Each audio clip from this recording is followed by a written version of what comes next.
Carolina, how is your credit score? Did I say I brought these to cover my face? I love the shoulder. It's very good. Thank you very much. I like it.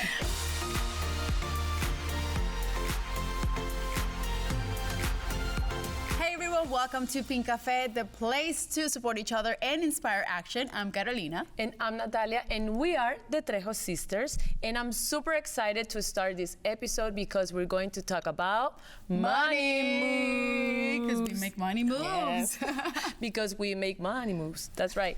No, seriously, we have financially savvy Latina Natalie Torres here in the house, and she's going to tell us more about how to manage our money. Welcome, Natalie. Thank you. And yes, I love that we started making money moves already.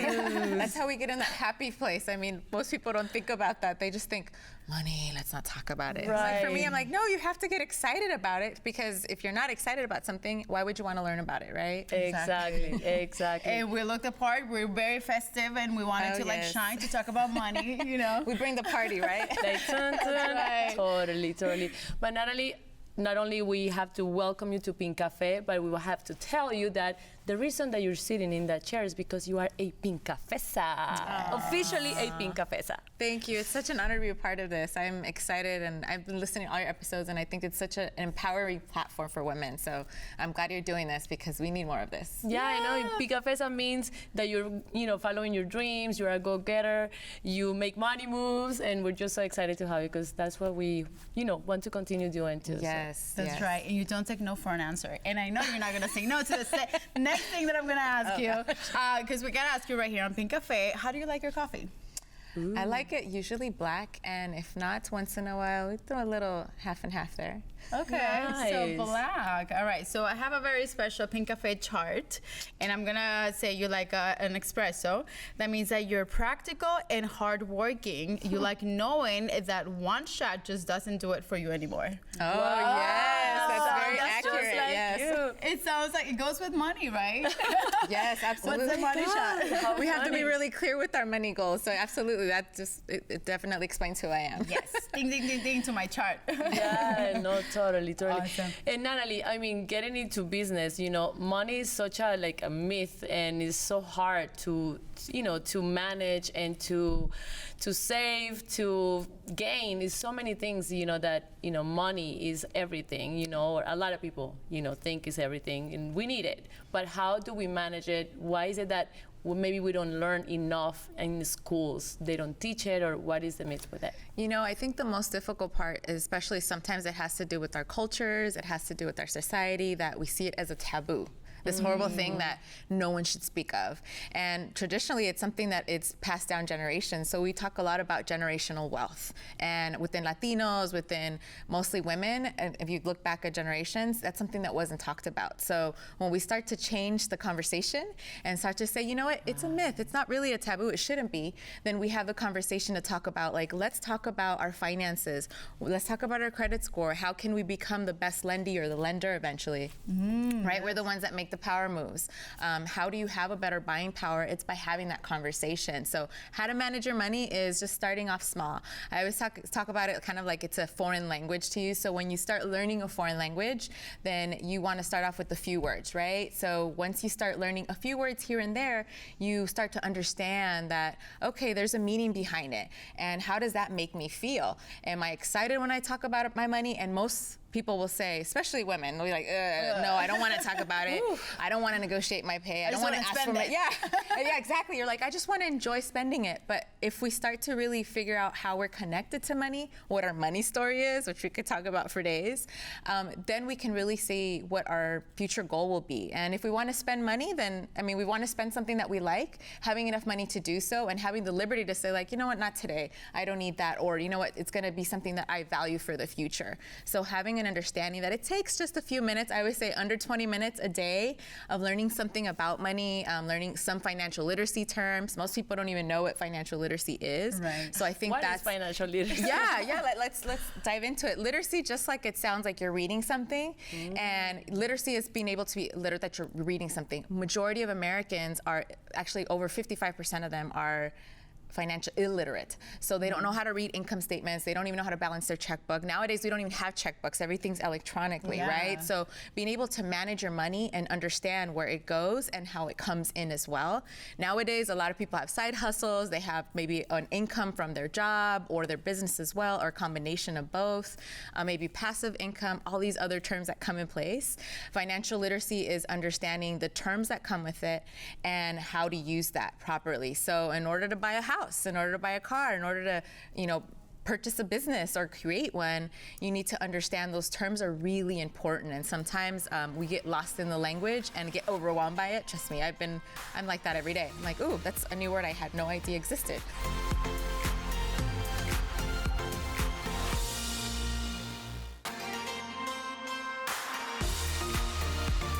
I love that, you like to educate or like teach, and even that comes from your own experiences. Something that you were saying throughout your TED Talks and all your, your videos is that you want to educate also Latinos. And a lot of Latinos are in debt from college, the experience. And this is a topic that it just really takes a toll on your mental health, on even for families, for relationships and stuff like that, even that subject is something that's very touchy. So if you can probably share with our audience out there, what are some of the maybe for someone that's ready to start a new business or something like that, what are the steps if someone was kind of like, okay, I need to first know how do I know if I'm ready to get myself, to jump into being an entrepreneur, and how do I know if I'm in that right step? So I think some things that you can start off with, especially if you're starting a new business or maybe starting a partnership with someone, it's a relationship to money, is the relationship you have with everything. And it's actually probably one of the most important relationships you have.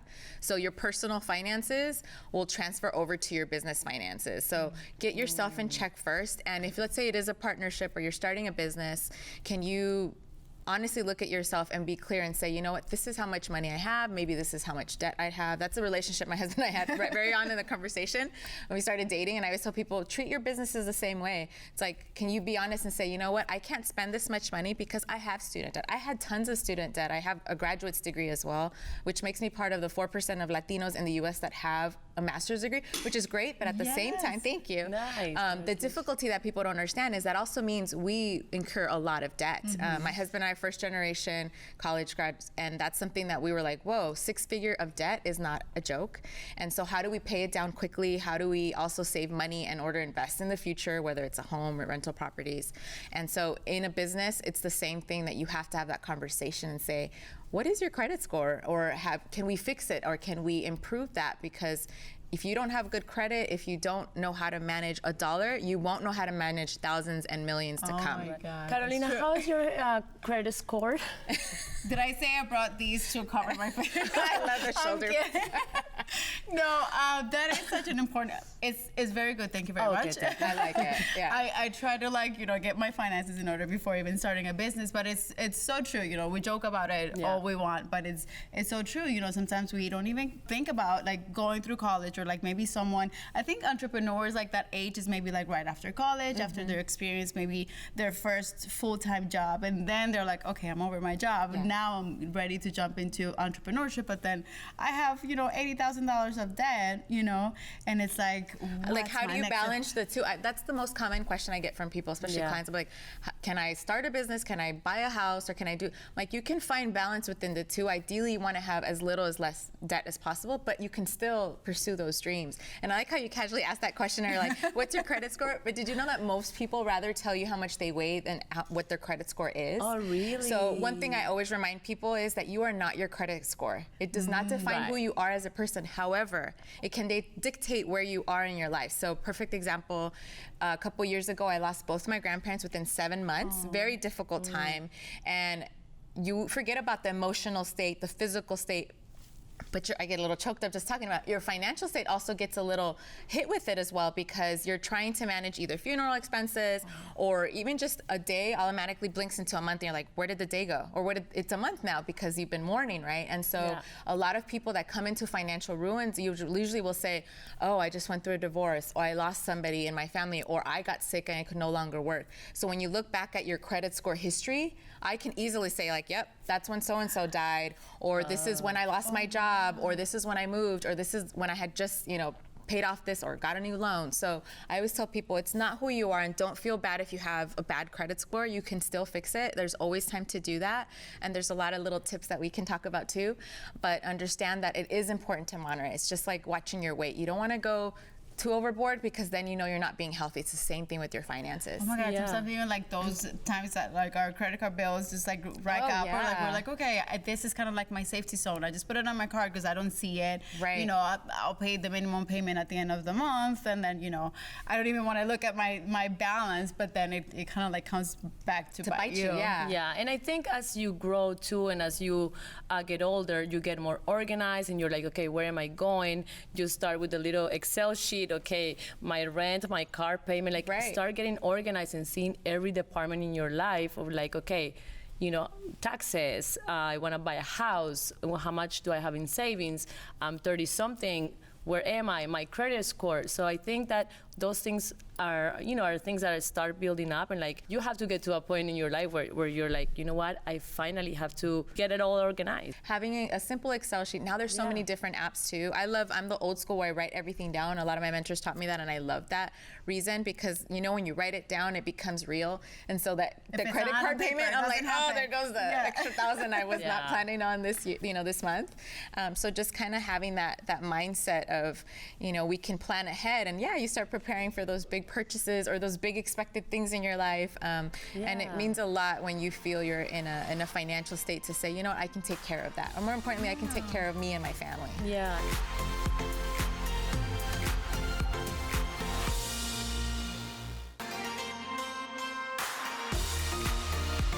Adding to the whole budgeting situation, it's like sometimes in the budget you have your income, and then you can also have passive income, which you mentioned also, like having a side hustle. Nowadays it's like, okay, I have this job, and while I get myself like to make my next step, it's like I need to maybe either work a second job or do something online. Nowadays there's so many options online and stuff like that. Maybe a little bit you can like tell us like what would be some of those like side hustles that So we can do? I think that's a beautiful question, because for a lot of your listeners, if you haven't heard of what passive income is, instead of earned income, which most of us are taught in school, you said it earlier, we're not taught about money in school. I have my degrees in finance and international business, my master's in public administration, and they do not teach us the same financial literacy that they should. And so the first thing I always tell people is kind of like, okay, so if you're trying to figure out what your finances are, think about what is that you want? What do you value, right? So kind of like, how can you figure out some of these little tidbits and say, you know what, I'm going to cut this amount of money, and how can I use that towards creating some passive income? So a passive income is something that you only have to create once. It takes time to create, and to be honest, most of the time it takes people more time to do a passive income or created in order for it to become passive income. And it doesn't become passive income instantly, unless you have like an instant New York bestseller, which even that we can talk about other issues with that. But it's creating something that could be like artwork, can be my book, it could be a podcast, it could be a side hustle, it can be anything that you see that you only had to create once. And then it repeats. And the same thing with rental properties, anything that you know is going to bring you in money that you don't have to physically be there. Earned income, which most of us are taught, is you show up to work 9 to 5 or whatever. Right. Let's be honest, it's really 8 to 7 or 8 to 8, and then the commuting, and you're only paid for the time that you're there. And so when you can combine the two, that's the key, especially for new entrepreneurs or people that are just starting out. I never suggest, hey, quit your job right away, but take that time to save some cushion and build it while you're also working full time, having some of that passive income create. Because for me, I always tell people, I'm like, my first book took about 2 years to really create passive income. And then, when you buy a rental property, if you're lucky, it's cash flowing right away. So not lucky, if you're smart enough to make sure the numbers work. So you can definitely figure out what you can do as a passive, having a podcast, having social platforms. I know a lot of people do a lot of cool collaborations and ads. So that's another way that you just get to make money while you sleep. And that's the best kind of money that I love to do. Oh yeah. Nice. Yeah. No, it's super, super important. I mean, that's exactly what we, that we have to create. As women, we do that already. I mean, I see how much it's amazing to see, like, your mom does the work, you do the work. Like, we learn from our parents, we learn that we are already natural hustlers, you know. That movie just came out, you know, but it's like we know how to make something work. And I think that's the beautiful part when people say, I don't know what to create passive. I'm like, what do you love to do? Work with that, because it becomes easier. So, I mean, I use see your people, talents. You know, make money with your talents. And later on, it will probably become, you know, that thing that brings you that income, you know. We were saying, talking to other ladies on other episodes, it's like the time came for them to quit their full-time jobs when their side hustle or their passion became that, you know, the full-time job already that was making the money, was making them like the income. So that's super important to have that, and to also be very organized and, like, you know, make sure you're saving all this money and stuff like that.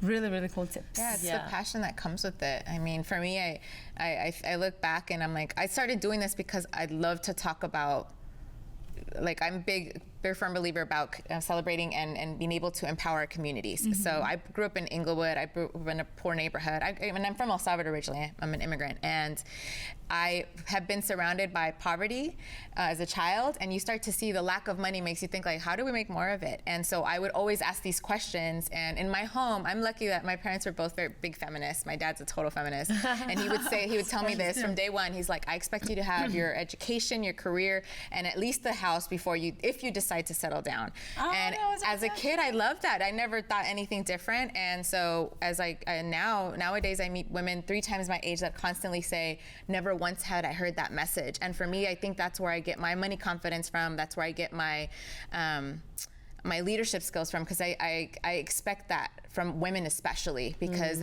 we see more women able to do so more. And obviously what you're doing with this platform is incredible, because now there's other women listening to this and saying, I can easily do that. And next year they can be creating more jobs and creating real generational wealth for those communities. And changing the stats too. I feel like there's so many stats, and like, I'm not a very stat savvy person, but you are. You know your numbers and everything, and we've seen it, you know, Latinos or like different, you know, different cultures. It's a background and cultural thing, you know, but sometimes like it comes from family, it comes from like just not even like doing your research. And nowadays we have so many tools to start changing, like moving the wheel and changing those stats. Yes.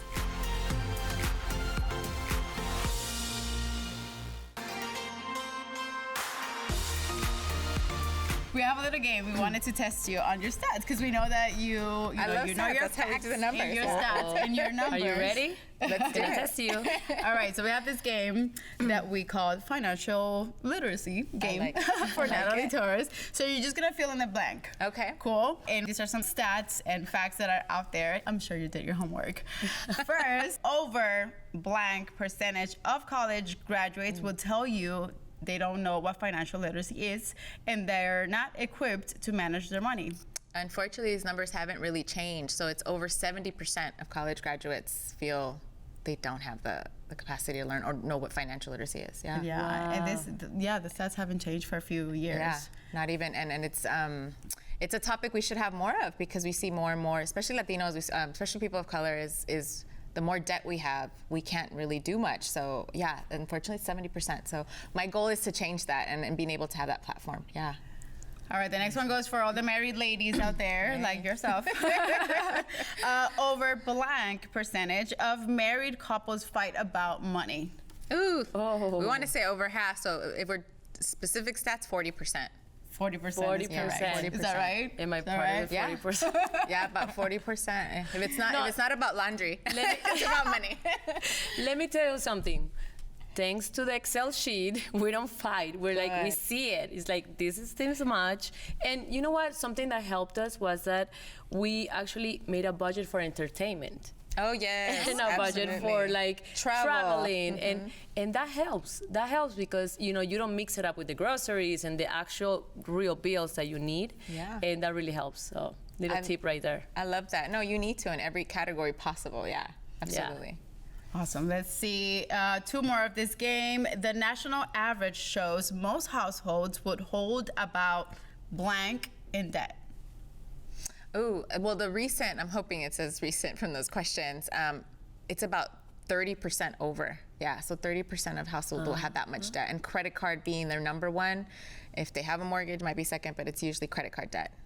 Yeah. That's right. You're right. And last one, over blank percent of graduates don't know how they will pay their debt, their college debt. How many graduates? What percentage? I'm like, you know what? It's because I'm such a we have to constantly look at statistic, and based on it from my TED Talk, yeah, it might be a little different now. But you know, honestly, unfortunately, with any recent graduate, I think for the blank will be over 70% as well, because it's not able to handle their budget. They don't have a budget, or they don't have any income as well. So trying to figure out the both, yeah. That's crazy. Those numbers alarmed me a little bit, and I was lucky enough to have a little bit of a different story, because I kind of like took the longer route to graduate college, because I was taking 6 months off to work full time. Oh yeah, and that's okay. And then saving this money, put it towards college. So when I graduated, I was only like, less than 10K. That's awesome. I was like, yes, So, and every time someone asked me like, how did you do it? Like, you graduated with that's no debt, right.